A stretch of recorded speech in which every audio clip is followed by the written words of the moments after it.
అసలు ఏంటి జ్యోతిర్లింగాలు ఏంటి ఎక్కడున్నాయి భారతదేశంలో? 12 జ్యోతిర్లింగాలు ఎప్పటివి ఎక్కడున్నాయి? దేశమంతా వ్యాపించినాయి కదా. మరి ఇప్పుడు భాష అంటూ సంస్కృతి అంటూ మేము వేరంటూ మీరు వేరంటూ ఈ కొట్టుకోవడం ఏంటి?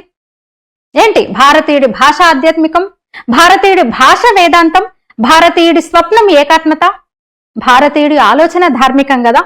కాశీకి పోతే తమిళ ఆశ్రమాలు ఉంటాయి, తెలుగు తమిళ సంగమాలు జరుగుతాయి.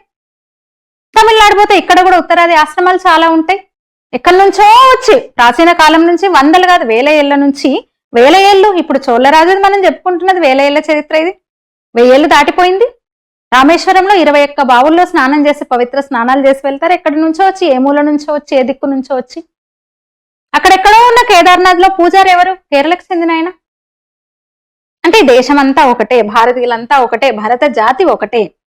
హిమాలయం సమారభ్య యావదిందు సరోవరం తం దేవ నిర్మితం దేశం హిందుస్థానం ప్రచక్షతే. అంతే కదా.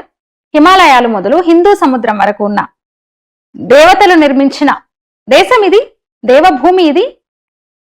ఇక్కడ నివసిస్తున్న ప్రజలందరూ హిందువులే. కాదంటారా ఎవరన్నా? కానీ అంటున్నారు. ఓట్ల కోసం అంటున్నారు, అధికారం కోసం అంటున్నారు. మహాపాపం, అది చాలా తప్పు. ఎక్కడోడు అబ్దుల్ కలాం ఎక్కడి నుంచి ఎక్కడికి వెళ్ళాడు? నరేంద్ర మోదీ ఎక్కడోడు? ఉత్తరాది భాష అని ఏడుస్తారు కదా. నరేంద్ర మోదీ ఉత్తరాది కాదే.